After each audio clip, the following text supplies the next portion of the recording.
illa ma 'allamtana innaka antal alimul hakim. Rabbi shrah li sadri wa yassir li amri wahlul 'uqdatam min lisani yafqahu qawli. Terima kasih saya ucapkan kepada tuan pengerusi acara yang berbahagia, Tuan Penolong Pengerusi Surau Nurul Ittifaq Encik Muhammad Zaini bin Ahmad, bahagia pengerusi penduduk perubahan polis Taman Desa Baiduri Encik Ayub bin Syafi'i, barisan Ketuankuasa Surau dan juga Ketuankuasa penduduk, pemimpin-pemimpin tempatan, tuan-tuan dan puan-puan yang dirahmati Allah sekalian.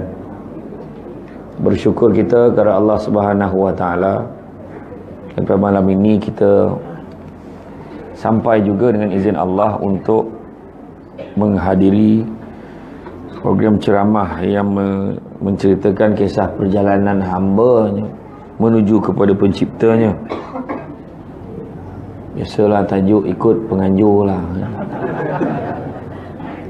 Penganjur biasa gemar buat tajuk, buat tajuk. Lepas tu kita tanya nak cerita apa ni, pandai-pandai lah penceramah ada kan. Jadi insyaAllah kalau tengok cara perjalanan ni, Nabi pun perjalanan satu malam, sampailah rasa menjelang subuh baru sampai. Jadi saya rasa perjalanan ceramah malam ni pun lebih kurang tu lah kan. Tolong kunci pintu tu, jangan bagi balik kan. Isra' dan Mi'raj. Isra' dan Mi'raj ni kalau kita tengok kan, persoalan yang selalu saya timbulkan, dia lebih kurang sama ya. Tiap-tiap tahun kita dengar macam ceramah Isra' Mi'raj ni lebih kurang sama lah. Cuma yang kita kena fikirkan, terlalu banyak peristiwa gaib, futuristik. Dia kata futuristik akan datang 20 tahun lagi akan jadi macam ni. Dan itu saya tekankan, hari ini kita memang percaya kisah Isra' Mi'raj. Percaya ke tak? Percaya. Sebab apa kita percaya? Sebab wayang tu tak sampai tadi tu. Tarik apa hal kan?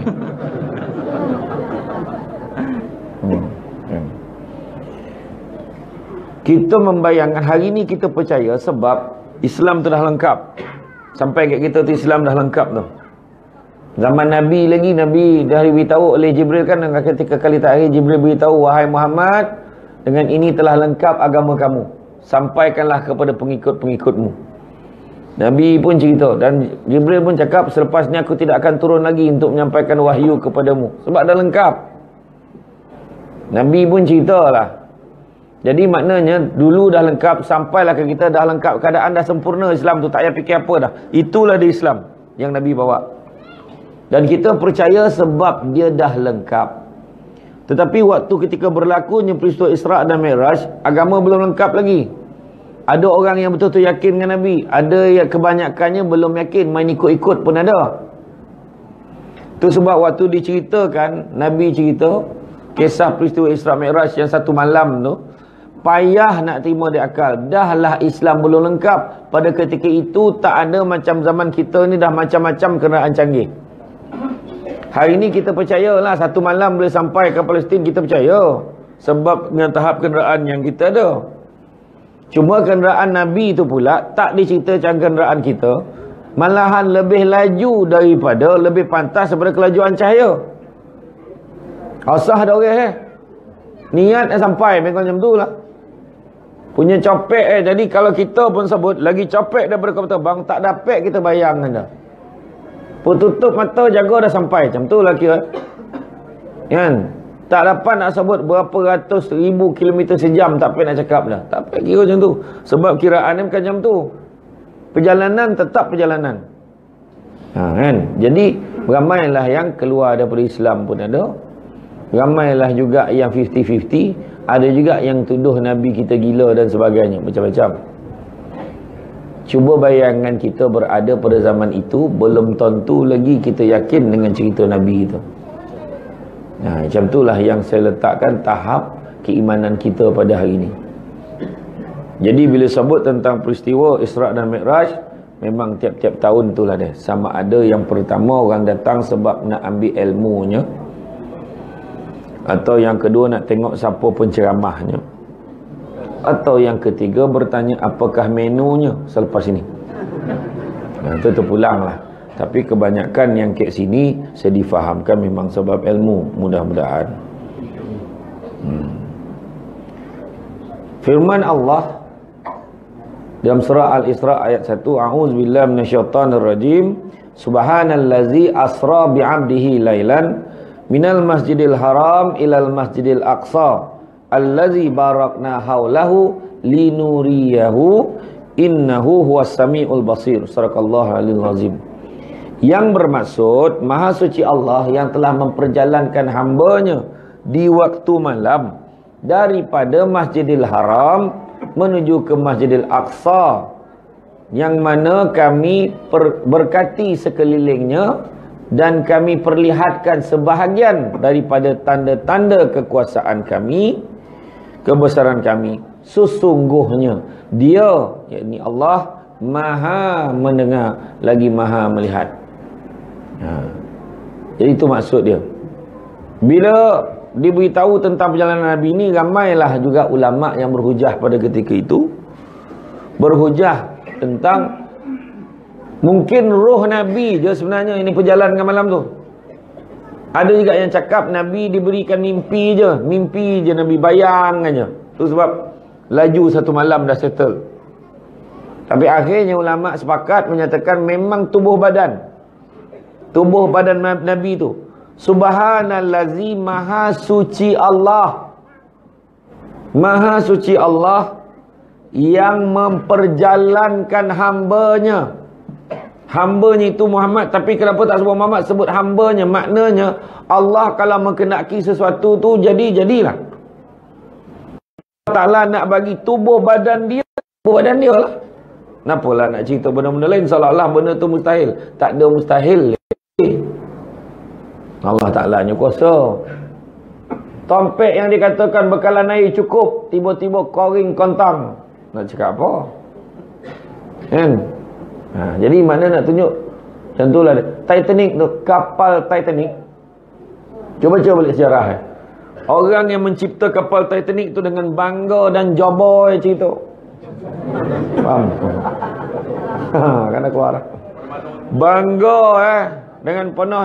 Jobo ni macam action lah kan. Menyatakan bahawa inilah kapal yang mana ditakkan tenggelam. Tak ada dah langgar ketulan. Nak lawan kuasa Allah. Macam mana? Maka jari. Termasuklah jari satu ni ada terlebih lah satu jari, 6 jari. Dia pun buat ke 6 tu. Lepas tu dia tengok aku telah berjaya menjadikan anak aku normal. Tu ni kat luar negara ni cerita ni. Keluar 9 jari. Langsung manung. Nak tunjukkan apa? Nak tunjukkan tak besar dalam dunia ni. Allah Ta'ala boleh nak jadikan sesuatu tu macam tu lah. Allah Ta'ala boleh jadikan orang yang tiba-tiba tak ada apa-apa. Dekat Jepun ada seorang. Jepun dengan Korea. Meminta sedekah. Orang tu boleh make up dia sudah jadi model kawan tu. Kayu. Sedekah. Pak Jenah. Tapi jalan Jenah uruk tu. Tak macam mana. Dah tak ada kojol. Dia make up kawan tu jadi lawa. Langsung jadi model. Kayu dah. Tiba-tiba kan. Tapi cerita orang kafir lah kan, cerita pasal Islam tu. Kan? Tapi makna Allah Ta'ala kalau nak jadikan sesuatu, jadilah. Kan? Tu dia. Lambik ke cerita ni. Belum start engine pun lagi ni. Kan? Tak kan. Tak ada hal lah kan, selalu jumpa. Ala-ala jumpa biarlah lama. Nak tu sosial lah tadi. Aduh.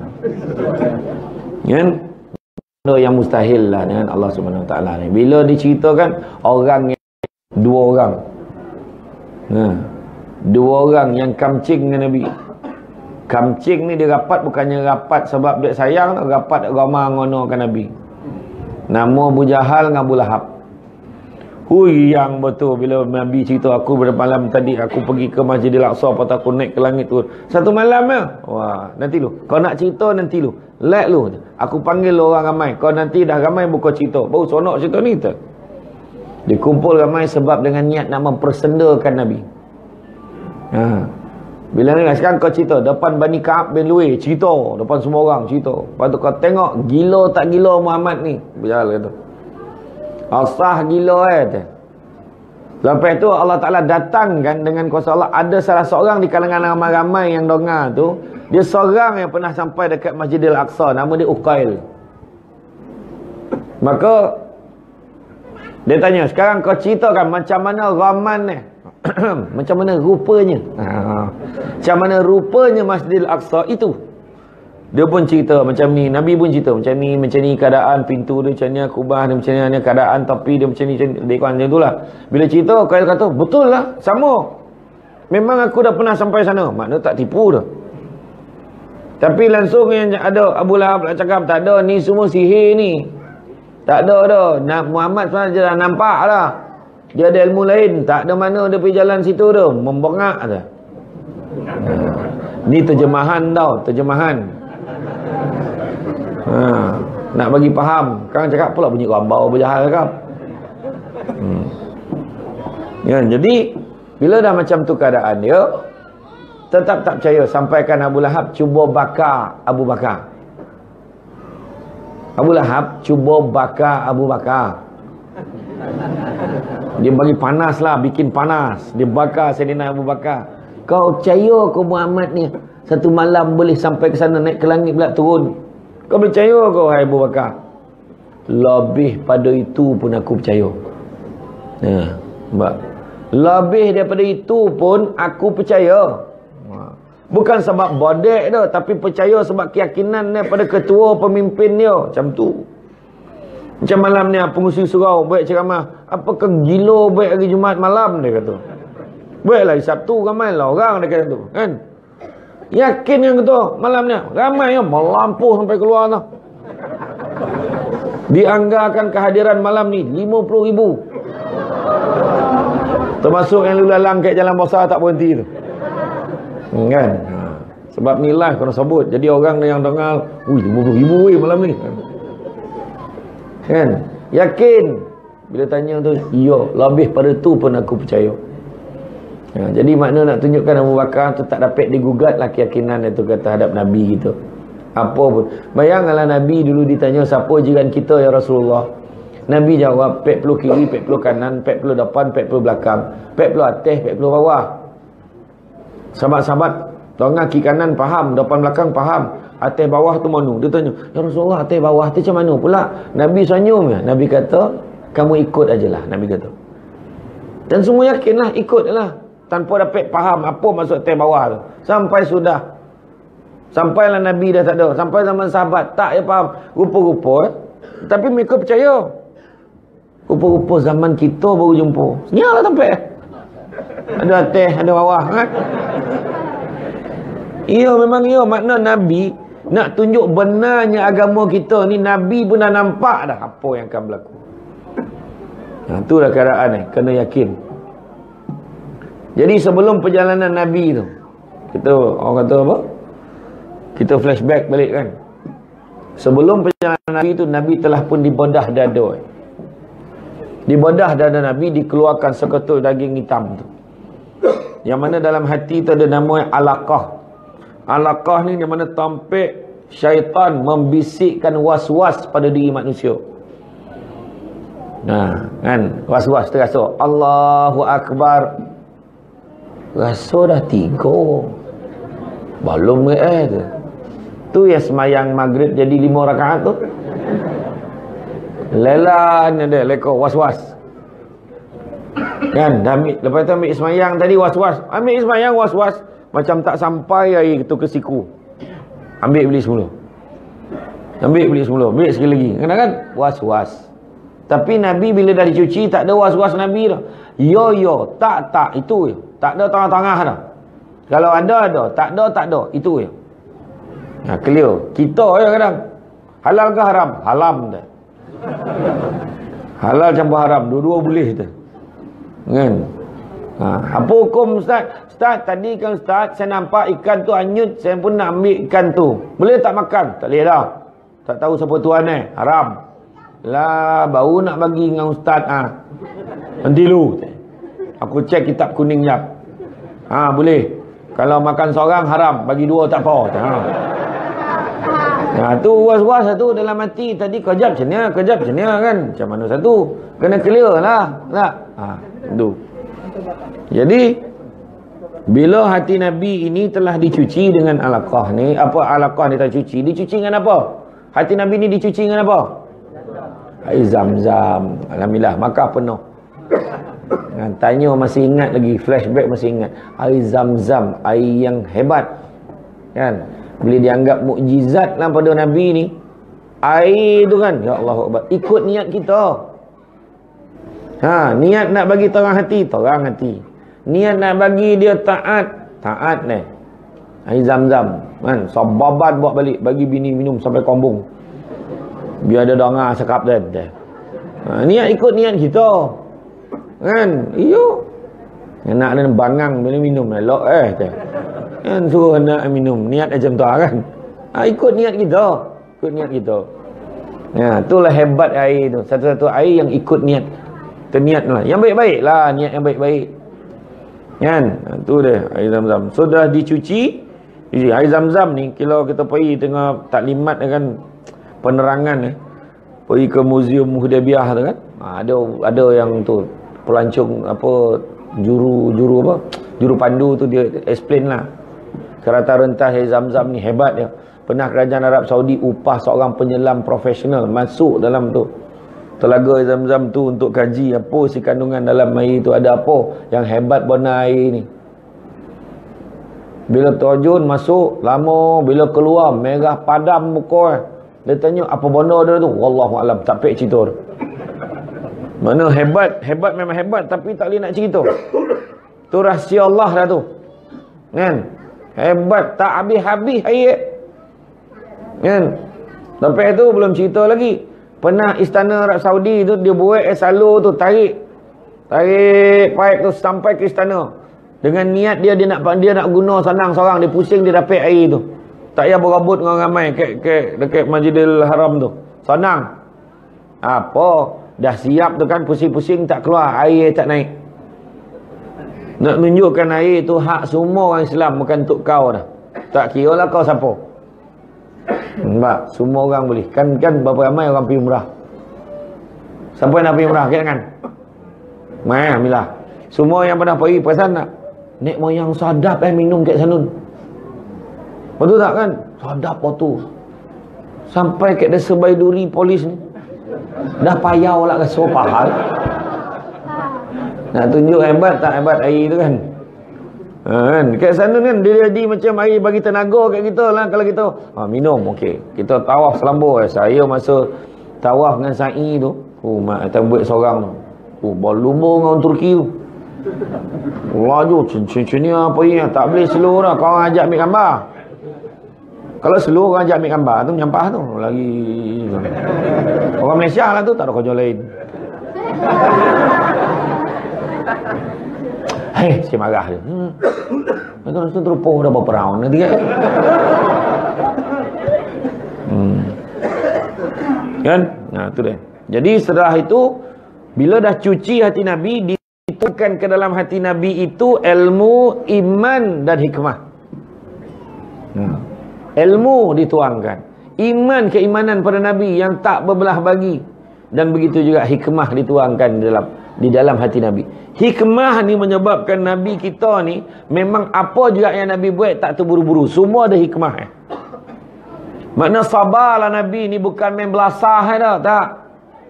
Lantak lah, itu bukan Nabi tu. Kita ya peduli lah, kita buat dulu. Tak, Nabi ni kan fikir buat tu sabih baik.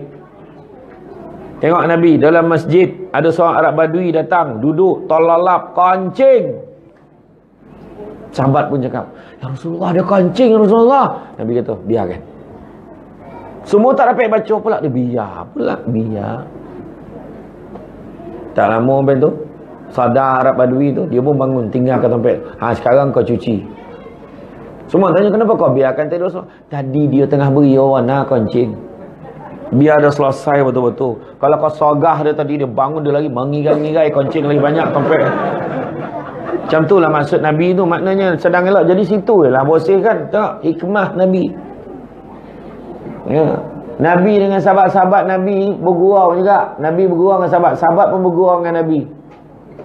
Macam kita lah makan sate dengan kawan-kawan kita, bila makan kan lidi tu kita letak dalam pinggan dia, seolah-olah macam dia makan banyak, kita makan sikit. Rupa zaman Nabi dulu pun dah jadi sahabat-sahabat bergurau dengan Nabi dengan cara bila makan buah tamar, biji itu kan dia letak kat pinggan Nabi tu. Letak. Nabi dah nampak, Nabi boleh tak reti je. Nabi biar, Nabi tak tahu kan. Nabi faham lah sahabat-sahabat nak gurau dengan dia ni. Letak, cuba kalau kita, banyak kau makan sate. Kan? Yang ada kau yang letak lidi ni tadi. Tu kalau kita. Nabi ni sahabat-sahabat semua letak. Sudah penuh pinggan Nabi dengan biji buah tamar. Setelah seorang cakap, ya Rasulullah, banyak kau makan buah tamar ya Rasulullah. Nabi senyum, ya Alhamdulillah, daripada kau orang sampai biji-biji kau telan. Nabi cakap macam tu. Dah meja kosong tak, ya pula kan. Mana cara Nabi. Tapi semua tergalak. Jadi Nabi ni bergurau tak kasar dah. Tak ada kasar dah. Nabi ni hikmah. Penuh kelembutan Nabi kita. Tengok Nabi dengan isteri-isteri Nabi. Nabi dengan isteri-isteri Nabi nak tunjuk sayang Nabi kat isteri Nabi tu, dia bagi sebentuk cincin setiap seorang dengan tak sampai ke pengetahuan yang lain. Bila Nabi bagi, ingat rahsiakan aku bagi cincin ni ke kau. Faham tak? Faham. Bila bagi, semua isteri Nabi ni tanya, ya Rasulullah, siapa ni? Jangan risau, kami tak paling kau sayang. Nabi senyap membelum. Bila dah tanya banyak kali, Nabi pun cakap macam ni lah, siapa yang aku bagi dia cincin tu, dia semua terasa dia. Wahal kan nak beristeri tu juga nak tunjuk. Makna tak mustahil benda tu. Tadi ada nak ngangguk-ngangguk, geleng lah dia tu. Baru perasan. Gurau yo. Jadi makna selepas dan semula dijahit dan dimutrikan, kemudian diletakkan tanda khatimin nubuwah, iaitu Nabi terakhir. Tak ada dah Nabi selepas itu. Itulah Nabi yang terakhir, the final prophet. Itulah dia. Nabi, setiap kaum ada satu Nabi. Jadi aku, apa dia boleh mengaku pula dia tu Nabi Melayu kan? Paning kepala tu kan. Kemudian bermulalah binatang yang bernama Burak. Burak ni lah yang jadi tunggangan Nabi. Ingat, kenderaan yang Nabi naik ni tak sama dengan kenderaan yang biasa orang naik. Tak sama. Laju betul, menabut, berdasup punya, menculin. Apa yang laju-laju kan? Jadi kita tak terbayang dah. Macam lagi laju pada kelajuan cahaya. Cahaya kan celait tu, torchlight. Ayo dari itu ceramah ni tu. Bila kita tekan yang lampu tu sap dekat dinding kan, laju nak nyampai ke dinding tu, dia lagi laju dah. Macam tu lah bayang. Saya banyak bagi analogi Samud, nak bagi faham. Saya nak ceramah ke Brunei, balik hari je, sibuk pun pergi ceramah ke Brunei dalam petang. Jadi pagi tengah hari dah naik flight dah. Masa naik flight kelang kabut, mana nak capai? Saya capai Kupiahnya. Masa saya capai Kupiah tu, ada seekor samud dah salah laluan. Dia termasuk naik dekat Kupiah tu. Saya pun capai, zap, dia ada sini. Dia pun perhati, sudah, mana dia nak pergi ni? Samud tu pun relax lah situ. Dia nampak lah kawan-kawannya, panggil kawannya tak dengar, jauh dah, tinggi. Penceramah tinggi, kan? Lepas tu dulu, tak apalah ikut. Dia pun sama naik kereta. Tengok, highway dah besar, dah jalan. Sampai ke KLIA, lawa KLIA ni. Samud tu cakap. Lepas tu naik kapal terbang. Naiklah Royal Brunei. Naik kapal terbang Royal Brunei. Yang mana Samud tu pun dapat tengok pramugari Brunei Channel Roman. Lawa turun di Brunei, di Bandar Sri Begawan, turun pergi ceramah. Bila saya ceramah, Samud tu pun dengar sekali. Aduh, sedih betul cerita dekat tu lah. Dah habis ceramah tu, saya pun minum. Dia orang jamu saya makan. Garam Samud tu nak turun. Sebab makanan manis banyak. Tapi dia takut turun kan kau tak sampai naik. Langsungnya dia warga Brunei kan. Jadi dia pun stay lah kat Kupiah tu. Dah habis saya makan, Saya pun dihantar ke airport. Saya naik balik kapal terbang, turun KLIA. Saya turun pada KLIA sampai dah malam, dah sampai ke rumah. Saya buka kopiah letak atas almari, Somut tadi pun turun. Bila turun, berjumpa lah dengan rakan-rakan Somut yang tang pagi cari dia. Kopi mana tang pagi tak nampak? Macam mana dia nak jawab? Saya cakap. Macam tu lah kaedah Mak bagi faham. Dia naik tak sama dengan kenderaan Somut yang lain.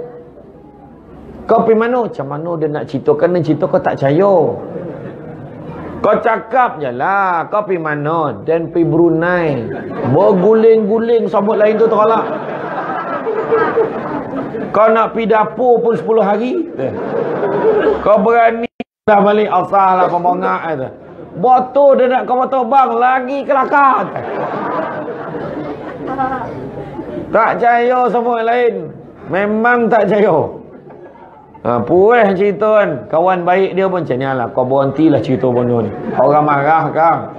Kang anden-den kau bagi lo. Kawan baik pun tak bagi dia cerita. Itulah dia. Lebih kurang nak bagi faham.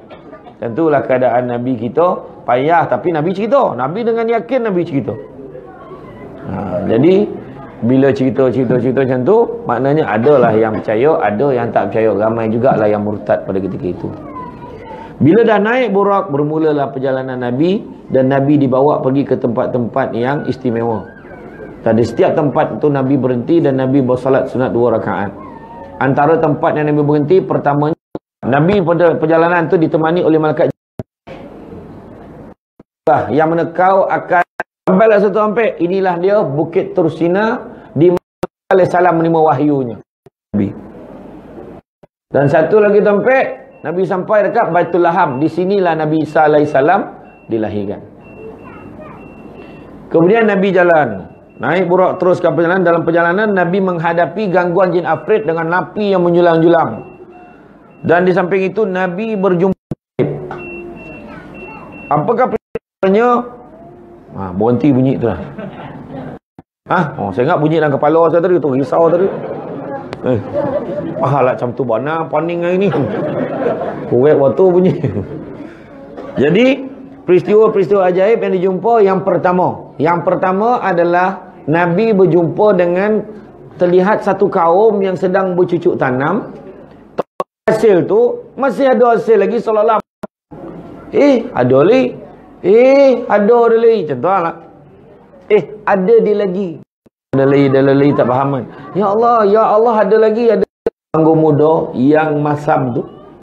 Manis mazak ukor yang masam. Sop keras. Senang batu kita kan kalau macam tu. Macam mesin nak tekan keluar macam tu. Tapi ni tak payah tekan keluar. Inilah dia kaum yang mana fi sabilillah, yang mana dia dikali gandaan pahala malah. Ramai orang cakap agak aja pasal pipi parang.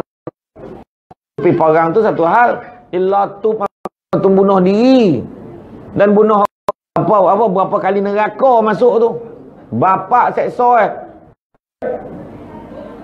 apalah ni semua. Kan bila kita tu jihad hayah kalau beri orang lawan apa tu Ramadan tu bukan. Tapi berjihad fisabilillah ni paling senang. Buka surah As-Saff ayat 10, 11, 12, 13 buka. Surah As-Saff balik nanti tengok.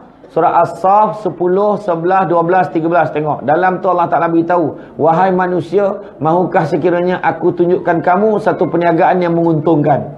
Dia baca balik. Dia lebih kurang macam tu lah maksudnya.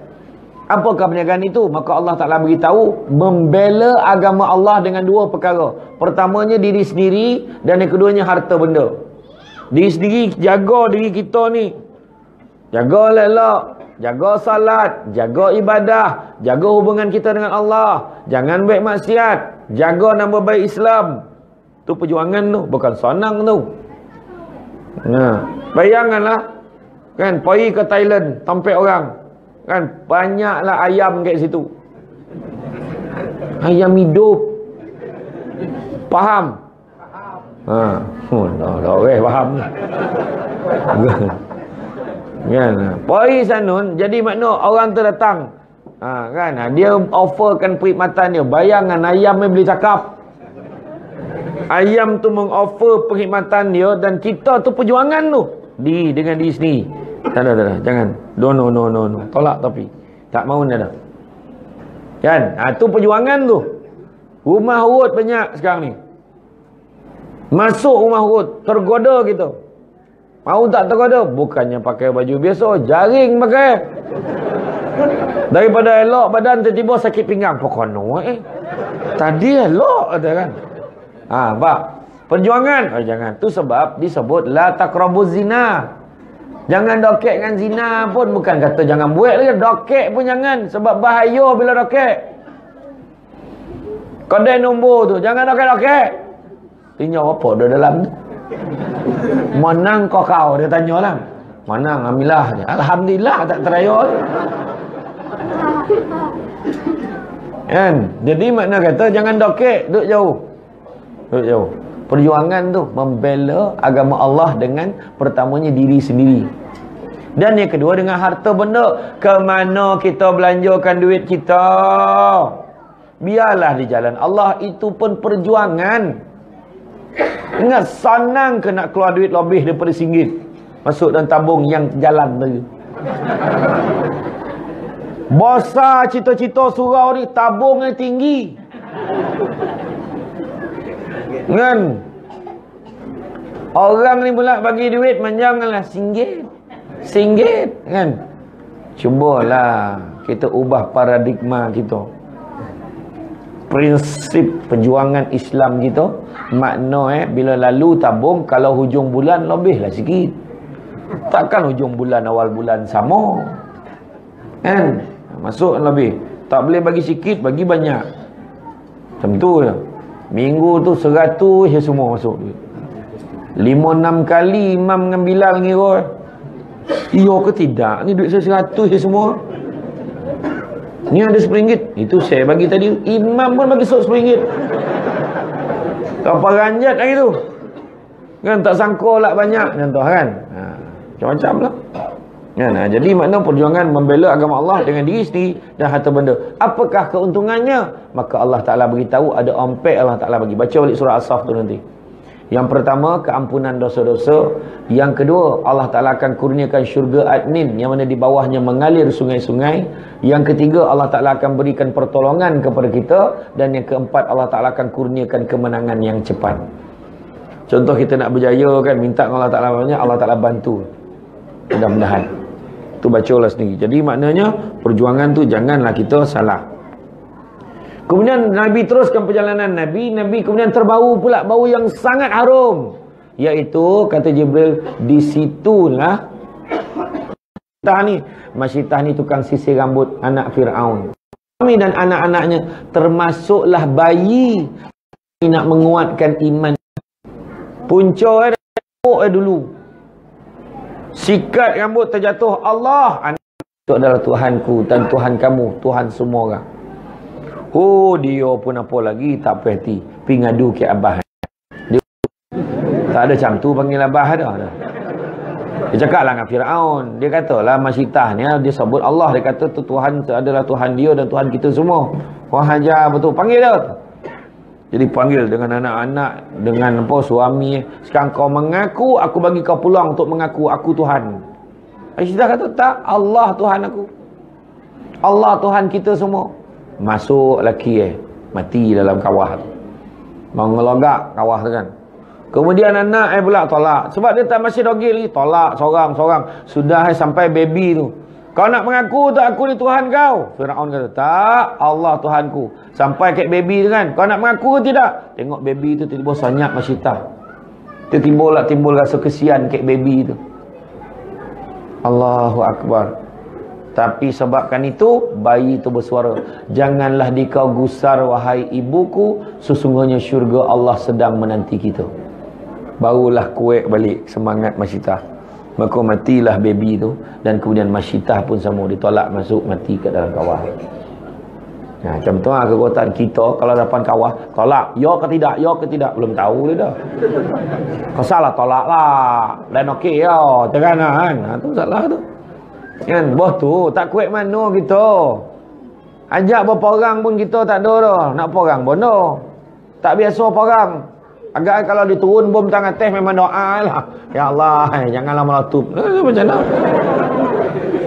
Kita tak biasa perang. Kita dah biasa elok, rukun, damai kita semua. Tak ada masalah. Mana biasa tu sebab minta jauhkan. Bala-bala orang luar negara ni minta jauhkan. Hei. Kan? Ya, itu dia. Jadi keyakinan. Sebagai salah satu contoh, tengok Abu Bakar Al-Miski.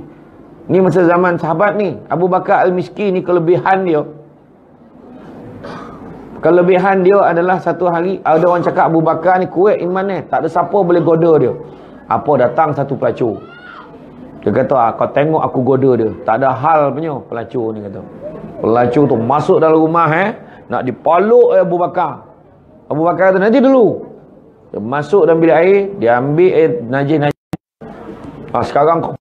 Tapi lapis pada tu bau haruman kasturi yang mana bau tu pakai wangi-wangian. Kan? Contoh ni, kan kehebatan dulu. Ya. Kemudian yang ketiga, Nabi ternampak satu peristiwa. Lelaki-lelaki kaum yang mengontakkan kepala sampai pecah. Hontak kepala sampai pecah. Hontak lagi, hontak berdarah-darah, sakit ni, sakit, pecah, elok balik. Hontak pecah, sakit, elok balik.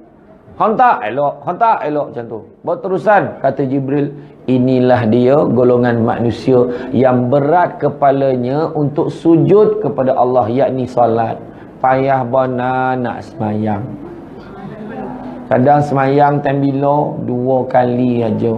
Semayang raya poso dengan semayang raya haji. Itu pun semayang saja, balik tu lepas bagi salam tu duduk luar berburak-burak kat luar. Berhenti perangai semayang raya, lepas tu berburak kat luar.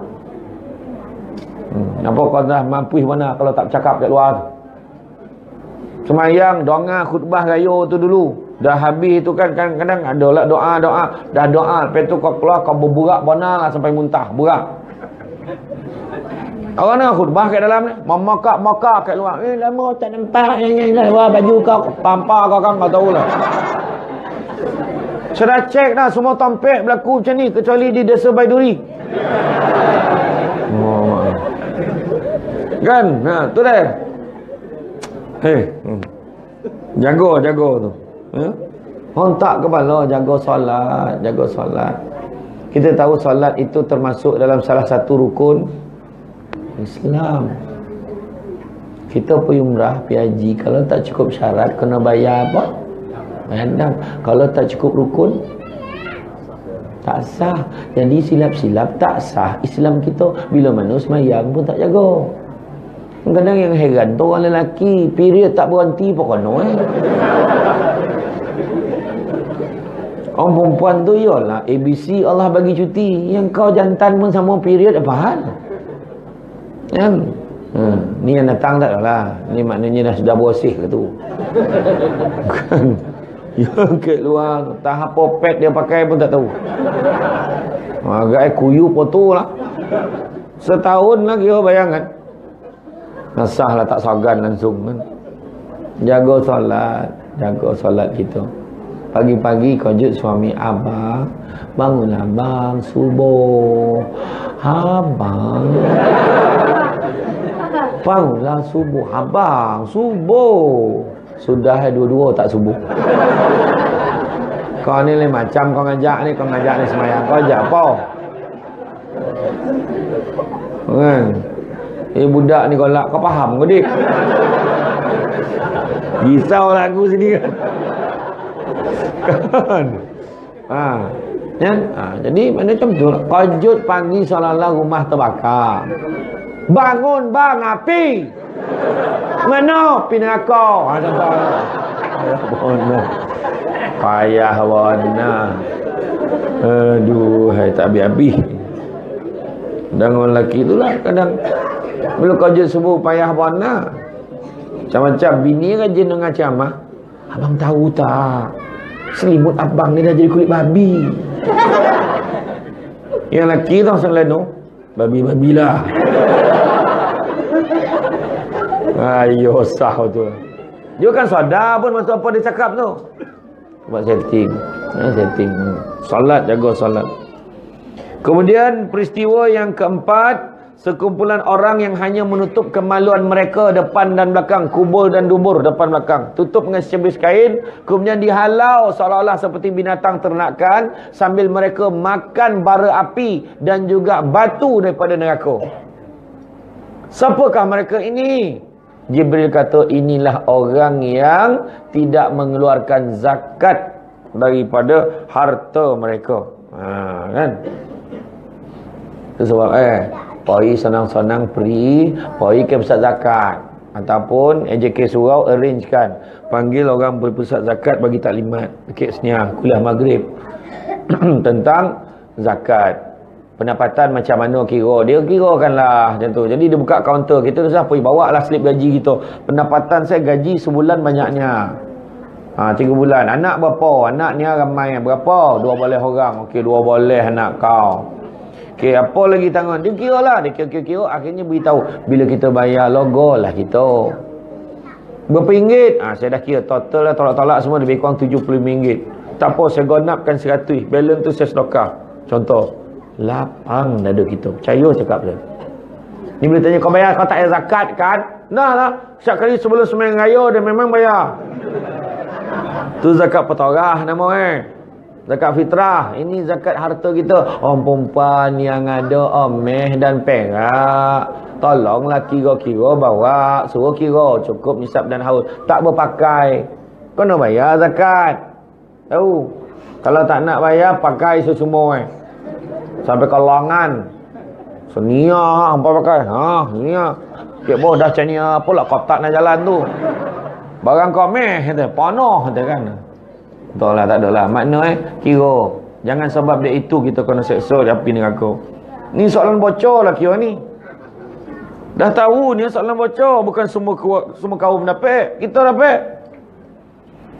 Anak kita dapat soalan bocor. Rugi tak rugi kalau tak boleh jawab? Rugi tak? Rugi tak? Rugi kita dapat soalan siap dengan jawapan. Bapak rugi dah tahu dah macam mana seksa macam tu. Kita ngelem ni dihantar kepala sampai pecah sebab tak semayang. Besok tak semayang dah. Asah tu kan, rugi kan. Kemudian satu kaum lelaki dan perempuan memakan daging mentah yang busuk, sedangkan daging yang elok, lazat ada di tepi mereka, tapi mereka tak makan. Siapa dia orang ni? Inilah orang yang berzina. Walaupun masing-masing ada laki, ada bini. Jagalah laki kita. Orang laki, jagalah isteri kita. Kan? Bini kita memang nampak dah tak lawa sebab kita dah hari-hari tengok dia. Kadang-kadang kita lupa nak tengok dia. Tu cikgu menyampah ya. Cuba duduk. Betul ada pasangan yang nak bercerai, satu treatmentnya. Dia suruh duduk bersela, lutut belaga lutut. Pandang muka pasangan. Tak nak pandang, dia pun pandang. Lu tengok boleh perasan lah hati lalat ada lagi. Tak jadi cerai dah. Meniti-niti air mata. Oh ya Allah, ya Allah. Yang bini berperasan, ya Allah misai sama lagi camarin. Cuma dah ada salang-sali dengan uban dia, tapi lawa lagi. Iya, tu sebab kadang kita dah terlupa. Tu sebab kadang bila bergaduh marah, mana dia tengok muka. Sampai hati abang, menyampah. Laki semua menyampah, tak nak dengar cakap abang. Yang suami lah, aku geram betul. Tak pandang. Gimana? Tu dia. Biarlah suami kita tidak tampan, biarlah isteri kita tidak cantik, syukur. Kan? Biarpun suami kita tidak setampan Aaron Aziz dan penceramah. Dengar ke ujung tu? Sebutlah penceramah kan. Biarlah isteri kita tidak secantik Nilofa, syukur. Sebab tutup lampu sama. Nilofa tu kalau kahwin kan, tutup lampu, tak nampak muka lah. Saya tengok Nilofa tu tak adalah lawa warna dah, tapi tak tahulah pandangan dia terhadap saya. Gitu. Tak ada lah, gurau lah. Aduh. Lawa lah tu, ni lofa tu. Pun tak lawa kan. Ha. Aduh. Jadi maknanya biar tak lawa. Syukur. Orang main-main tak ada lah lawa warna dah. Laki pun Allah mana ada bodak pun tak letak. Berkilat-kilat okey ya. Anak semua ramai. Saya tanya adik-adik semua orang ramai. 7, 8, 10 biasa. Hari ni anak kau apa? 5 nak kau terperanjat dia 5. Marin 10 selamba. Iya. 10 anak Ya marin karen tak ada. Pukul 8, 9 dah galap. Dah nak kira nak tidur. Gambar-gambar terasa okey. Tak ada apa dah kan. Tak faham tu lentaklah. Jadi jangan jangan. Masalah tu sekarang memang ada di bandar-bandar besar, banyak isu ada konsep lunch husband dengan lunch wife. Pergi kat tempat kerja dia ada isteri lain. Dia anggap tu bini dia. Yang bini kat tempat kerja yang tu suami dia. Berdating berdua. Sampai satu tahap dah check in pula ke hotel. Itulah bilang tak jauh lah. Jagalah keluarga kita. Orang perempuan jangan push-push bona orang lelaki. Hari ni satu lelaki, 3 boleh perempuan. Faham? Jadi lelaki, apa peranan kita? Macam tu. Tak ada lah. Lepas ni adalah surat tu, kat pengusi surau. Jangan panggil dah ceramah ni ke. Lain macam hasutan ni, jangan. Tak ada lah. Satu pun tak terjaga nak lebih. Betul tak perempuan? Nampak kuih cakap nampak. Kuih cakap kan. Dan saja umpan tadi tu. Wah kan. Itulah kan. Iyalah, betul lah tu kan. Jadi jaga isteri kita elok. Orang perempuan cuba hidup dalam agama kan. Sangka baik pada suami, hantar mesej yang elok. Assalamualaikum abang. Sekarang jam telah pun menunjukkan jam 9.30 pagi. Apa kata abang kerjakan solat duha? Kita doa dan doa bersama-sama untuk keluarga kita. Abang, I love you. Abang, Zuhur dah masuk. Abang jangan lupa Zuhur tau. Isterimu with love. Ya. Suami pun jawab, abang memang dah kek surau ni. Terima kasih kena ingatkan abang. Sayang jangan lupa tau. Zuhur juga. Abang, hari ni saya cuti. Allahu Akbar. Jawapan suami. Sedih mana so kan. Macam tu lah. Iyalah. Cuba hantar mesej sekali. Hantar mesej. Assalamualaikum wahai suamiku. Sayang benar saya ke abang. Rindu. Abang sihat. I love you. Send. Tengok apa jawab Berapa ramai yang jawab, Alhamdulillah abang sihat. Abang pun sayang ke awak juga. I love you too. Berapa ramai jawab macam tu? Yang ramai jawab, Waalaikumsalam. Kau ni dah kenapa? Tiba-tiba pula. Kan? Wah, itulah kemesraan kan. Dia tak mesra tu, tiba orang lain mesra. Tu taklah tu. Orang perempuan makin sibuk nak suruh lelaki. Awak mesti make sure tahu awak kelakar. Dah kahwin ni mesti kelakar macam ni. Boleh ke tak? Boleh ke tak? Iya. I tak nak tahu hidup boring-boring tau. Kita duduk KL tau, kat Ceras. Kita tak nak hidup tension. Tolonglah buat lawak hari-hari. Bila dah kahwin, lelaki pun buat lawak. Abang, tak boleh serius ke? Paning lelaki. Itu kau suruh buat lawak. Bila buat lawak, kau suruh serius. Macam mana tu? Kan? Jangan sampai lawak suami kita dihargai oleh orang ketiga.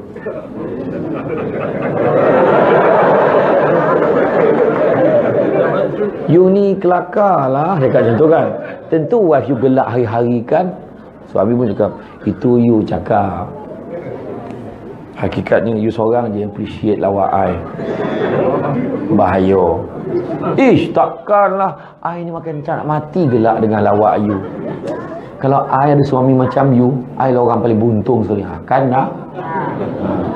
Lepas ni suami ambil lawak, golak je.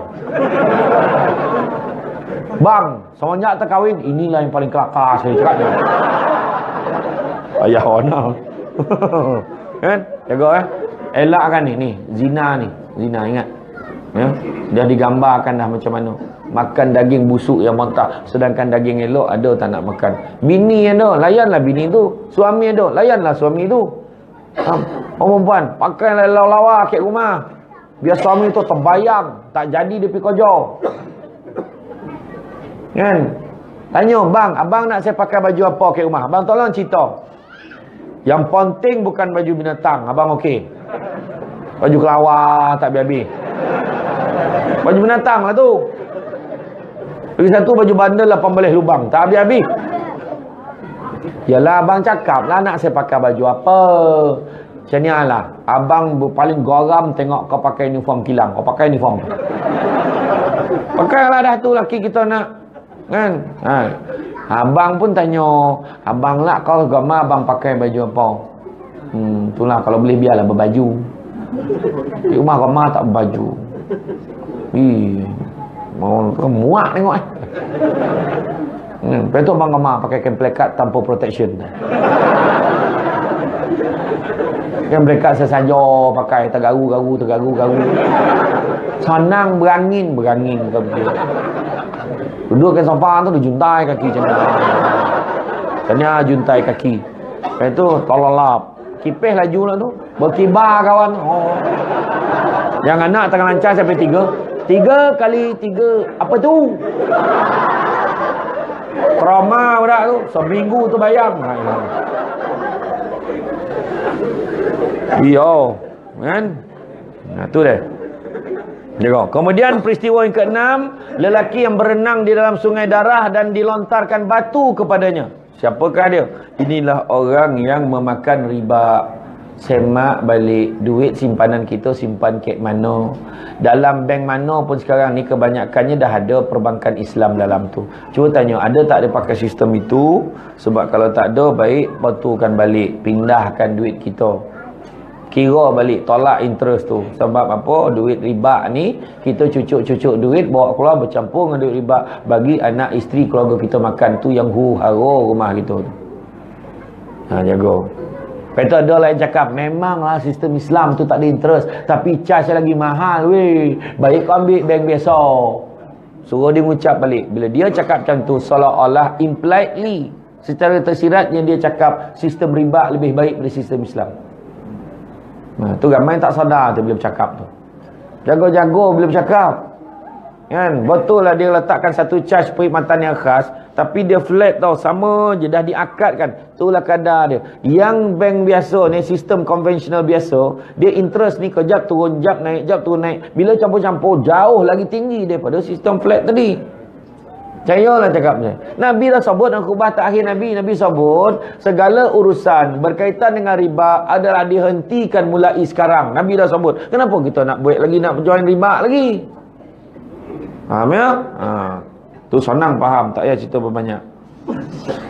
Mana dah nak habis tu. Mana nak habis ni, darik belum selesai, atas pun belum selesai lagi. Kan? Banyak lagi ni. Ada khabar? Kan? Sampai subuh ni.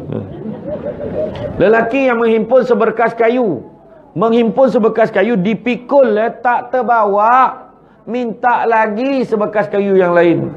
Lagi tak terbawa, minta lagi. Siapa dia orang ni?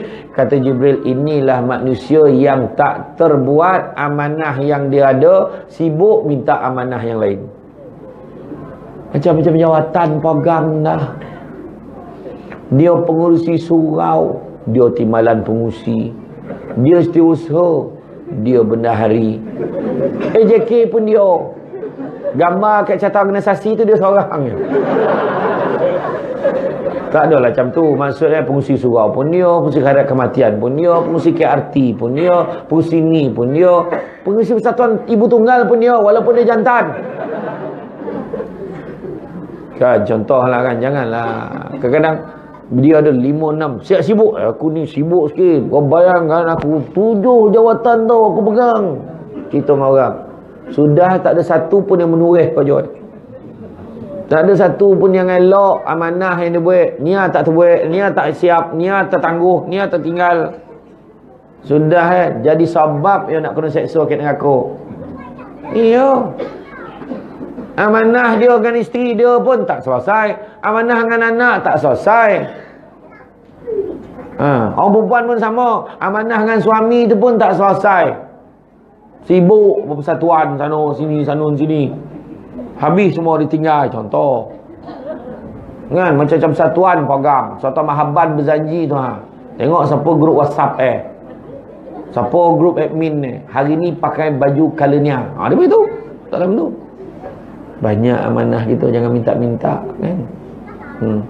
Jadi ketua kampung pun dia tak lama ni nak sampai pula musim musim wakil ketua lorong. Faham tak maksud saya tu? Faham, jaga-jaga. Mulalah berebut-rebut nak jadi ni. Sudah gaduh sama kita buat apa? Kan? Tu dah. Tak payah sibuk-sibuk nak jadi wakil rakyat tau. Tak payah sibuk nak jadi ni bergaduh-gaduh sampai fitnah sana fitnah sini, tak payah. Tapi kalau dah dipilih, terima sebagai amanah, itu niat kita tak payah jadi wakil rakyat, tak payah jadi ketua ni apa payah. Niat kita jadi orang baik lagi bagus. Tanda-tanda orang baik senangnya, datang bersambut, balik diiring. Datang bersambut, balik diiring. Ada ditanya-tanya, ada disebut-sebut, tak ada ditanya-tanya. Dalam surau ni hari ni siapa yang datang disambut? Tengok. Siapa? Tak adalah. Maksud saya contohlah macam kita baik kenduri. Bukan semua orang tahu bila dia sampai kita sambut dia. Dia tengok. Dan bukan semua orang bila nak balik kita hantar sampai kereta. Ada orang tertentu yang rapat dengan kita hantar. Maknanya dia orang baik.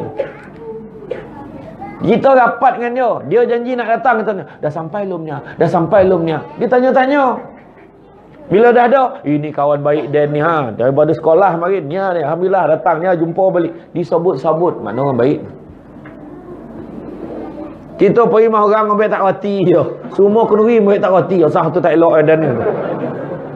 Tapi janganlah kita sangka kat tuan rumah tu macam tu. Kadang dia sibuk pun Tapi makna kadang-kadang paling senang nak jadi orang baik. Ada satu tuan guru tu dia bagi kotes macam ni bagi tengok apa cita-cita nak jadi apa. Nak jadi ulama. Tuan guru depan nak jadi soleh. Tanya seorang tu. Ustaz, betul tak cakap tu? Boleh tanggungjawab kan? Tu dah.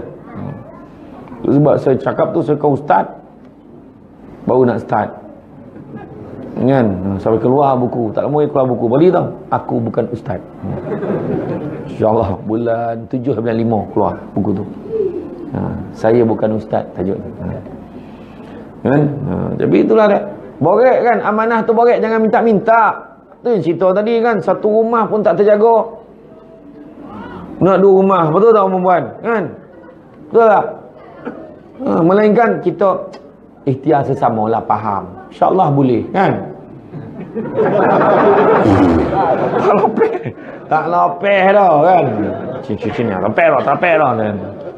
Macam Ustazah tu cakap, saya bersetuju dengan poligami dengan 3 syarat. Pertamanya adil, keduanya bertanggungjawab, dan ketiganya bukan suami saya. Mana dia pun tak setuju, tak payahlah cakap kan? Ya, ingat tu amanah ni borek. Dalam hadis Nabi sebut, la imana liman la amanata lahu. Tidak beriman orang yang tidak menjaga amanahnya. Waladina, tidak beragama. Liman la ahdalahu, untuk orang yang tidak melaksanakan janjinya. Amanah nak kena jaga. Seterusnya peristiwa yang ke-7, satu kaum yang sedang menggunting lidah dan bibirnya berkali-kali. Gunting, berdarah-darah, gunting, sakit, menangis-nangis ni. Lepas tu elok balik, gunting lagi, elok balik, gunting lagi. Siapa dia orang ni? Inilah orang yang gama membuat fitnah dan mengatakan sesuatu yang dia sendiri tidak melakukannya. Fitnah tak habis-habis.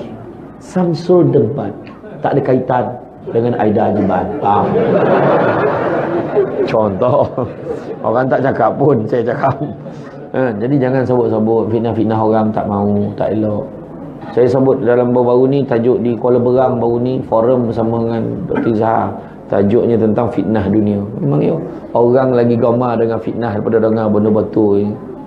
Ya. Gemar fitnah-fitnah orang, jangan. gunting lidah, gunting bibir, dahsyat hukuman itu. Kita kena jadi, aduh, podih kena air, podih tak tahan. Ni kena gunting. Gunting, serap, pap je tu. Ya Allah, sekso jangan buat fitnah, jangan cakap benda yang kita tak. Saya dalam 500,000, duit aku ada 100,000 dalam tu. Pembohong buat. Oh dah bangun malam, tak buat. Tu dia. Dia nampak seorang kaum, ada kaum yang mencakar muka dan dada dengan kuku tembaga. Inilah dia orang yang gemar menceritakan makan daging saudaranya, mengumpet dan juga mengaibkan serta menghinakan orang. Tadi fitnah tu benda yang tak betul. Ini benda betul mungkin, tapi dia cerita ke orang. Aib orang jangan buka. Bukan hak kita nak buka aib orang.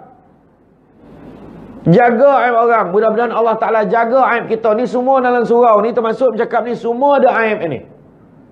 Tak payahlah. Imam Hanafi kata manusia tu kadang-kadang nampak hebat hanya disebabkan Allah Ta'ala melindungi aib kita daripada pengetahuan orang lain. Anda orang dah tua, dah umur 60 tahun, tak boleh lalap kalau tak ada bantal busuk. Tahu ke orang malu tak? Malu. Dah umur 65 tahun membeseli atas tilam. Terkancing. Terkancing atas tilam. Bini hari-hari mengengkeh mikul tilam tu jomor. Jiran tanya pahal tu kak, kancing. Siapa kancing? Anak. Basa mana tompo anak mak mentua. Ha kan dah. Aib tak? Aib. Dia ni kat rumah gamar teranjang ni. Ha? Aib. Dia kalau makan kan bergamar tu. Mencarut-carut. Tahu ke orang. Aib. Dia kalau makan kan, itulah dia. Makan habis lauk tu, polok seorang. Dia sumbek ke mulut dia. Orang lain tak merasa. 2-3 kali kena masak. Tak ada tinggal untuk orang. Aib. Kan? Ada perangai-perangai. Dah lah laki dan tu paning kepala. Dah masak macam-macam, tetap minta tolu tu. Orang lelaki tu perangai. Dia tengok lauk ni, tanya, tolu tak ada tolu? Orang lelaki dan tolu tidak boleh dipisahkan. Biasa tolu dada kan? Ha? Iya, sebab dah biasa mak yang marin bagi tolu dada, sadap. Iya. Orang perempuan, kalau suami minta tu, ikut dia. Abang nak tanya, tolu dada tak tahu, tak ada. Tak apa bang, abang makan dulu, saya goreng sekejap je. Tak sampai 2 minit bang. Tak, abang tanya, tak apa bang 2 minit, duduk sini. Apa maknanya abang makan kalau kau tak ada? Oh mak. Cia.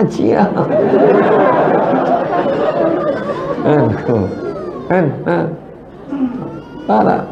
Kan elok cakap macam tu, tak apa bang, sekejap je saya gorengkan. Abang nak tak apa saya gorengkan, sekejap je, tak apa. Rupanya suami saja tanya kalau ada, tak ada, tak apa. Tapi kalau suami nak, betul ke ni tak susah kan ke yang? Alah sekejap je bang, tak apa abang tunggu. Abang makan lah tu, tak sedap makan, tak ada yang ni. Bang, betul. Ini nak, tolu dada tak ada ke? Macam-macam saya masak. Tolu. Ayo. Asahlah. Menyesal lah tanya. Tolu. Muka pun macam tolu dah. La ilaha illallah. Sian laki tu kena kan. Okey. Kemudian seekor lembu. Seekor lembu yang masuk, seekor lembu yang besar, dia keluar daripada lubang yang sempit. Lembu tu besar, dia keluar daripada lubang yang sempit, lepas tu nak masuk balik dah tak muat. Kata Jibril, itulah dia manusia yang gemar bercakap besar, akhirnya menyesal, tapi sudah terlambat. Dia mengaku konon dia boleh selesaikanlah masalahnya. Sudah orang semua datang jumpa dia. Satu benda pun tak boleh selesai. Menyesal dia, malu. Sudah orang cerita, tak adalah cerita lebih pembongak tu kan. Betul.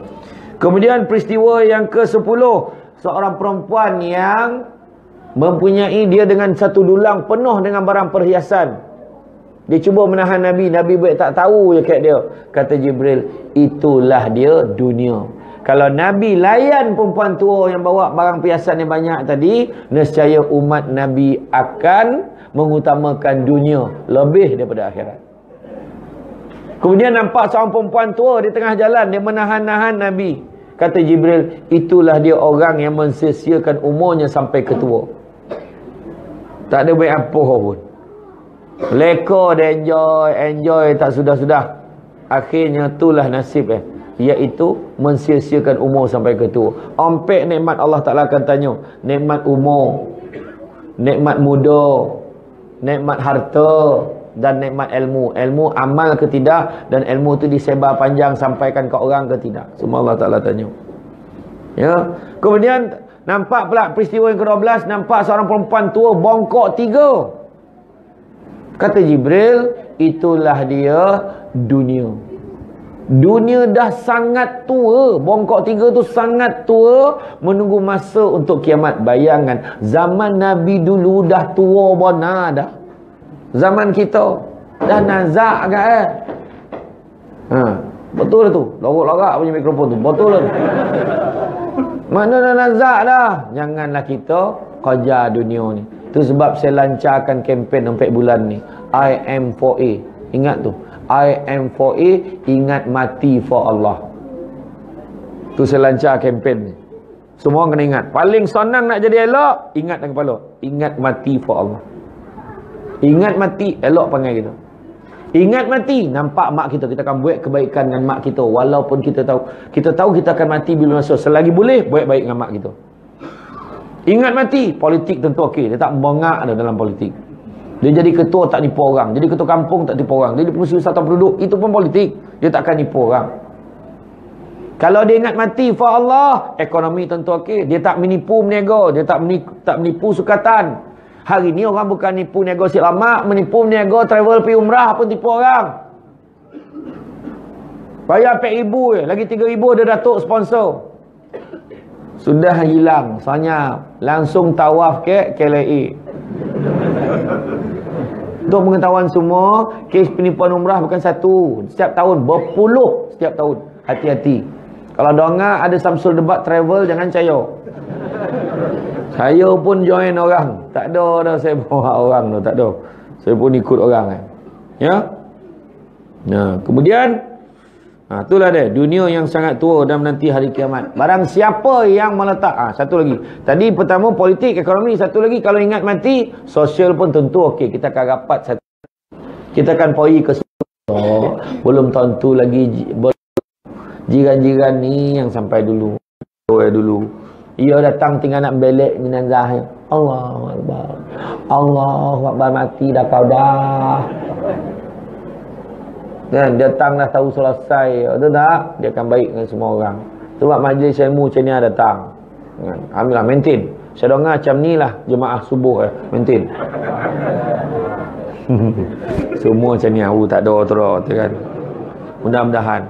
Orang Yahudi sampai letak standard apa? Selagi mana saf subuh orang Islam tak sampai 3 saf, maka dia tak perlu risau. Tu Yahudi ni standard tu. Dia tak perlu risau dengan ancaman Islam. Sebab orang Islam ni tak ada kuat tau. Subuh pun tak ramai tu. Dan tu Yahudi letak standard kat kita.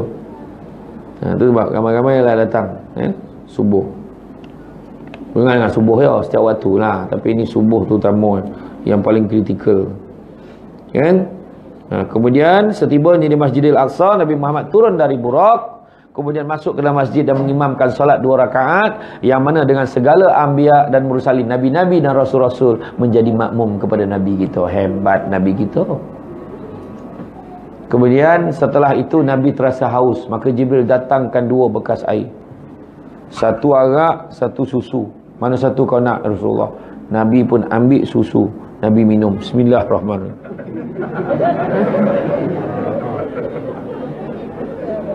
Alhamdulillah. Lepas Nabi minum setengah, tak ni kosong setengah ni kan. Bila Nabi minum, Jibril kata apa? Sungguhnya Rasulullah SAW telah membuat pilihan yang tepat. Kalau dia pilih arak, nescaya umatnya akan sesat. Itu dia, Nabi kita buat pilihan tepat. Kemudian bermulalah perjalanan Mi'raj pula, naik ke langit sampai ke Hadratul Qudus nak bertemu dengan Allah. Maka naiklah di tangga yang pertama, langit pertama, bertemulah dengan Nabi Adam alaihissalam, kemudian dapat melihat orang yang makan riba serta makan harta anak-anak yatim. Makan harta anak-anak yatim, jangan keliru, kena faham, tak semestinya rumah anak-anak yatim. Kadang-kadang kita mana tahu kematian isteri atau kematian suami, ada hak anak tu dekat dalam harta arwah ni. Kemudian kita pun anggap tak apalah, kira Dan pakai dulu, tak apa sebab Dan jaga dia. Tak boleh mandai-mandai, kira betul-betul mana harta hak dia, asing kan, tu hak dia. Jadi Nabi nampak orang makan harta anak yatim dan makan riba. Dan begitu juga Nabi diperlihatkan betapa hodoh kelakuan penzina lelaki dan penzina perempuan. Dan terlihat penzina lelaki tergantung pada susu penzina perempuan. Tentu Nabi nampak. Kemudian naik pula ke tangga kedua. Jibril naik ke langit yang kedua, lalu bertemu dengan Nabi Isa AS dan Nabi Yahya AS. Di tangga yang ketiga bertemu dengan Nabi Yusuf AS. Tangga keempat bertemu dengan Nabi Idris AS. Ni dah capek ni, laju ni tangga ni. Naik tangga yang kelima bertemu dengan Nabi Harun AS dan dikelilingi oleh kaumnya Bani Israel. Di langit yang keenam Nabi Muhammad bertemu dengan Nabi-Nabi. Seterusnya Nabi Musa AS. Kemudian Rasulullah SAW disuruh mengangkat kepalanya supaya melihat. Dan pada ketika itu bila angkat kepala pada langit tu, Nabi dapat melihat umat baginda yang sangat ramai. Nabi sangat gembira. Termasuklah Nabi nampak 70,000 umatnya yang bakal masuk ke dalam syurga tanpa hisab. Mudah-mudahan kita tergolong di dalam golongan itu. Amin ya rabbal alamin. Kan? Kemudian di langit yang ketujuh masuk bertemu dengan Nabi Ibrahim yang sedang bersandar di Baitul Ma'mur sambil dihadap oleh beberapa kaumnya. Nabi Ibrahim kata apa? Wahai Muhammad, tak pernah lagi dan tengok umat kau lah yang paling masakin, paling miskin umat kau wahai Muhammad. Kurih koring. Sebab apa? Dahlah umur tak panjang, pemalas beribadah. Hakikat memang yo. Mengaku lah. Kadang-kadang sembahyang tarawih pun kita tengok, dia cari surau-surau yang pendek dan laju. Wih gila ini slow baik kau pergi surau tu laju, mana mood pergi. Orang perempuan balik tirai, bila tutup tirai kan, dia malam tarawih tu dia terongak. Waktu isyak tu dia dah target dah. Dengar siapa imam malam ni? Allahu Akbar. Okey, malam ni laju ni ke?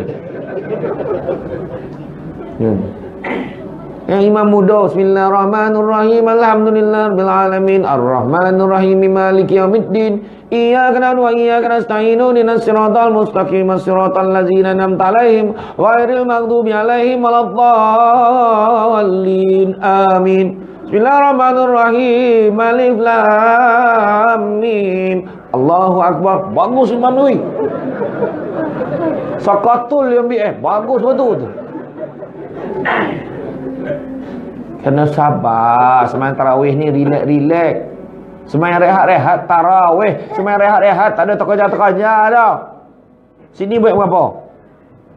8. Tahun ni kita azam buat 20. Awal-awal lah umum. Sini buat 20. Tinggal kipeh ya. Itu jawapan pertama kali saya dengar tu. Tinggal kipeh. Sudah hanya kipeh Yamin. Amin. Ayo. Yalah, kena pula dengar imam sabar atau imam sabar. Imam yang sabar bacaan ni. Balik tabir tu dengar. Allahu Akbar. Wah, ni lain macam ni. Lambek malam ni. Lambek ni. Dengarlah bacaan ni. Bismillahirrahmanirrahim. Alhamdulillahirabbil alamin.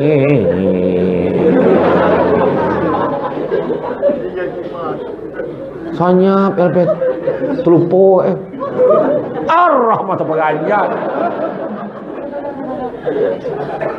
Monitih-nitih mata bukan sayu, dek lambek.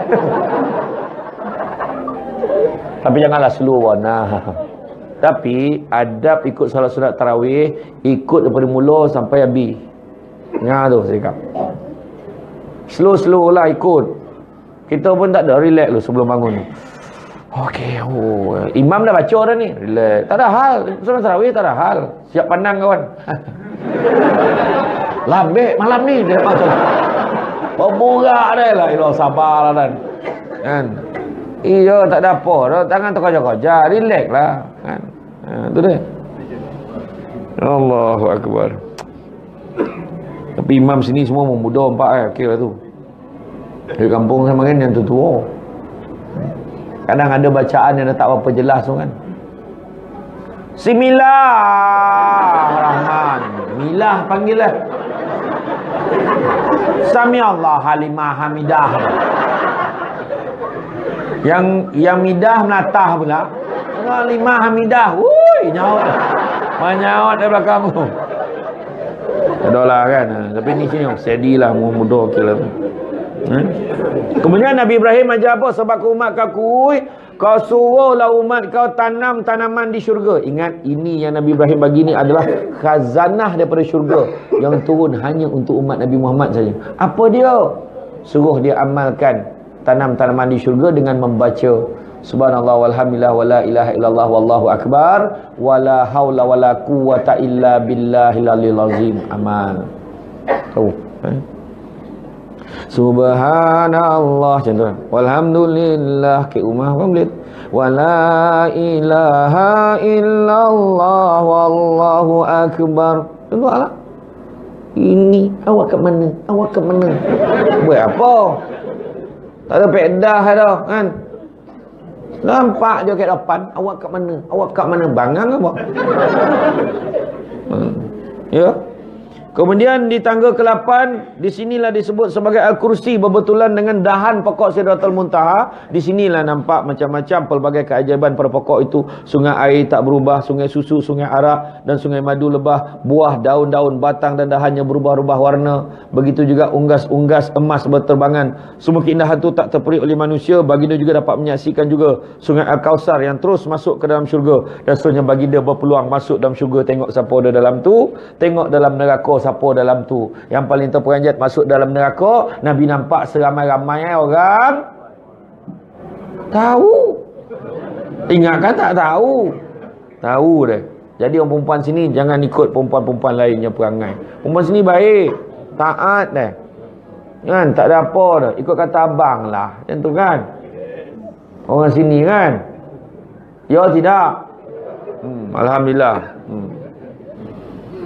Gama tengok Baiduri kan. Baiduri ni nama macam cantik tau. Baiduri, duri tu yang bayar tu. Tak ada lah. Tak ada saja ya. Kemudian di tangga ke-9 berbetulan dengan pucuk pokok Sidratul Muntaha. Dekat sini Nabi dapat lihat ada seorang lelaki yang gaib di dalam nur arash Allah. Hebat dia. Dia sampai ke nur arash Allah dia. Ke atas dia hilang. Siapa lelaki ni? Lelaki ni ada 3 ciri.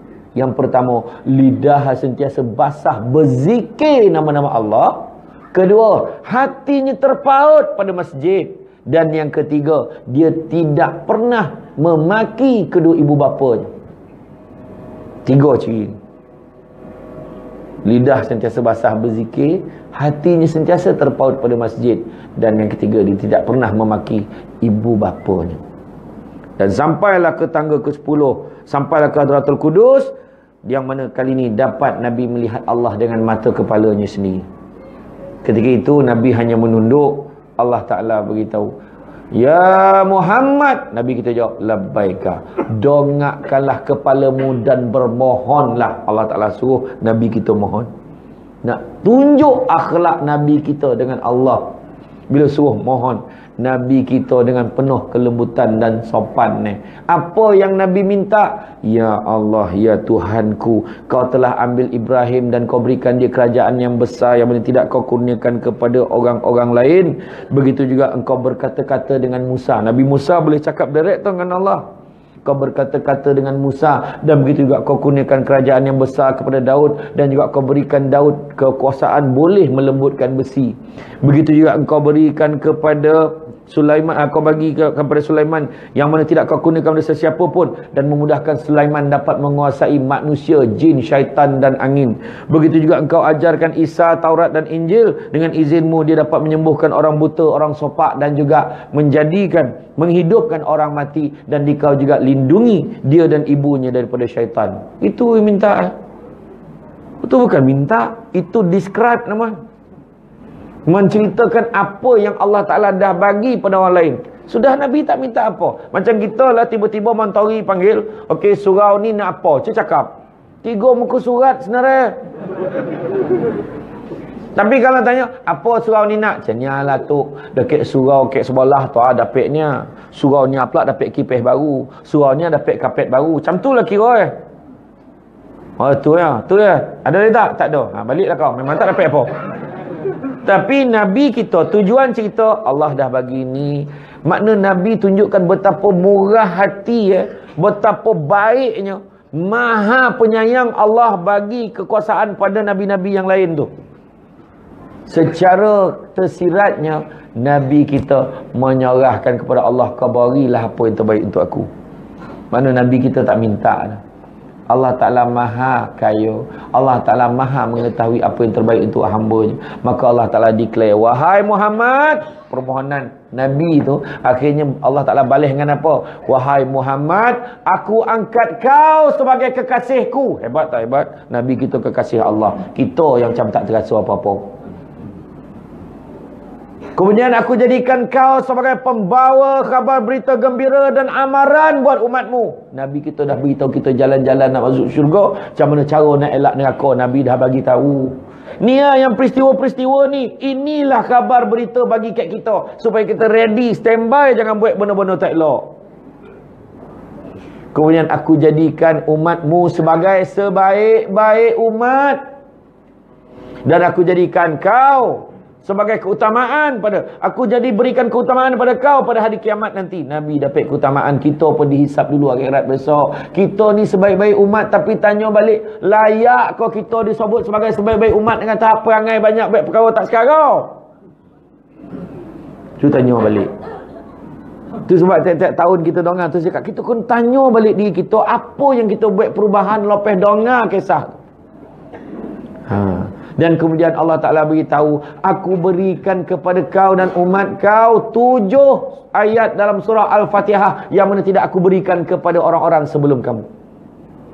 Aku berikan ayat-ayat akhir dalam surah Al-Baqarah sebagai pembenaran Arash. Betul tak? Surah kan kita baca ayat kursi semua dan sebagainya, kan kita baca ayat tu bagi untuk kita amalkan.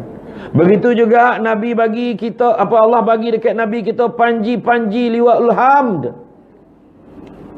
Panji liwa'ul hamd, yang mana panji itu Nabi kita diberikan, para anbiya dan mursalin semua bernaung di bawah panji yang sama. Nabi-nabi dan rasul yang lain semua minta dengan Allah, ya Allah bagilah kami jadi umat Muhammad, ya Allah bagilah kami jadi umat Muhammad. Untung tak dapat. Kita yang memang dapat jadi umat Nabi Muhammad, relax macam tak ada rasa apa-apa. Dah biasa, tak ada halnya. Untunglah kau umat Muhammad, biasa. Macam tu lah lebih kurang. Dan aku fardukan kepada kamu dan umatmu salat 50 waktu. Selesai, Nabi pun turun. Tangga ke-10, tangga ke-9, tangga ke-8. Sampailah tangga yang ke-6 jumpa dengan Nabi Musa balik. Nabi Musa pun tanya, Muhammad, berapa waktu kau kena sembahyang? 50 wahai Musa. Kau naik balik tak terbuat dah 50 waktu umat kau ni. Naik atas balik. Sahlah bunyi rambau kan. Naik balik. Itu saya cakap tahu terjemahan. Dia pun naik sampai atas, Nabi pun naik jumpa balik dengan Allah. Ya Allah minta kurang, Allah Ta'ala bagi kurang. Turun. Berapa dah? Tinggal 45. Tak terbuat dah, naiklah. Sudah turun naik 9 kali naik turun. Akhirnya daripada 50 waktu tinggal 5. Nabi Musa kata, kau naik 5 waktu ni pun tak terbuat umat kau dah. Naik. Nabi kita kata, malu benar dah aku. Tak ada muka dah nak minta dengan Allah Ta'ala. Biarlah 5 lah. Tu ada yang cakap tu, Nabi patut kena naik sekali lagi je. Sahlah akal tak nak semayang. La ilaha illallah. Untung syukur daripada 50 dapat 5 yang tinggal. Dan kata Allah 5 waktu tu pahala sama macam 50 waktu. Jagalah solat 5 waktu. Faham ya? 2, 4, 4, 3, 4. Satu nombor tak cukup, tak sampai dah. Ya, 2, 4, 4, 3, 4. Ya. Jadi akhirnya tinggallah 5 waktu. Syukurlah banyak-banyak jaga. Dan kemudian Nabi turunlah balik sampailah ke langit dunia. Daripada langit dunia turun sampailah ke Masjidil Aqsa tu. Naiklah burak balik, kembalilah ke Masjidil Haram itu, sampailah ke sana. Itulah yang jadi peristiwa tu. Jadi pengajaran yang kita boleh ambil, kan? Pengajaran yang kita boleh ambil daripada kisah Isra' dan Mi'raj ni ada 5. Ni kesimpulan ni. Pengajaran yang pertama, wajib kita beriman dengan perkara-perkara gaib. Perkara-perkara ni perkara gaib yang tak nampak. Wajib kita beriman. Sebab itulah yang Nabi sampaikan kat kita, wajib percaya. Ya. Yang kedua, perintah wajib mengerjakan semayang. Itu pengajaran ni. Peristiwa yang paling penting tentang salat. Orang yang kena seksa pecah kepala. Orang yang tak jaga salat. Kemudian begitu juga daripada 50 waktu sampai jadi 5, kita kena syukur. Jagalah salat kita. Yang ketiga, wajib percaya dengan hari kiamat. Macam-macam gambaran balasan yang akan diberikan kepada orang yang buat kerosakan dan buat maksiat ni. Kemudian yang keempat, wajib percaya dengan azab Allah. Wajib percaya. Bila azab Allah tu tak tertahan kita. Tu yang sebut ke budak tu. Dia kata, lautan api sanggup kurangi. Berak lah Kupi panih pun tiup Lautan api dia kan. Dan yang kelima, wajib percaya dengan qada dan qadar. Apa juga yang Allah Ta'ala tentukan untuk kita terima, kan? Jangan kita bersangkut-sangkut dengan Allah. Hidup dan susah, tak ada lah ni semua Allah Ta'ala marah dan lah ni sebenarnya Allah Ta'ala nak balas dan lah ni. Jangan kita bersangkut-sangkut dengan Allah. Sesungguhnya kita sentiasa berada, Allah Ta'ala beritahu, sesungguhnya aku berada pada sangkaan hamba-Ku. Kalau kita sangka macam tu lah. Sangka baik lah dengan Allah. Adalah benda baik Allah Ta'ala nak bagi kat aku ni. Ayuh. Peristiwa benar berlaku kat saya tau. Ke Bukit Merah. Saya nak pergi Bukit Merah, pergi khusus pam tayar, molotup tayar. Saya pam tayar tu pancit tap. Saya ingatkan kau angin, cubalah pam dulu. Bila pam bam, ni tahun lepas ni cerita ni. Bam, kono muka terbaring. Tak sadar lah macam tu. Lepas tu terdengar bunyi. Lepas tu bila saya bangun, rupa-rupa muka sini dah merah lah. Kan, saya tak nampak berdarah-darah muka saya. Serapih tayar, dalam tayar tu pecah meletup kena muka saya.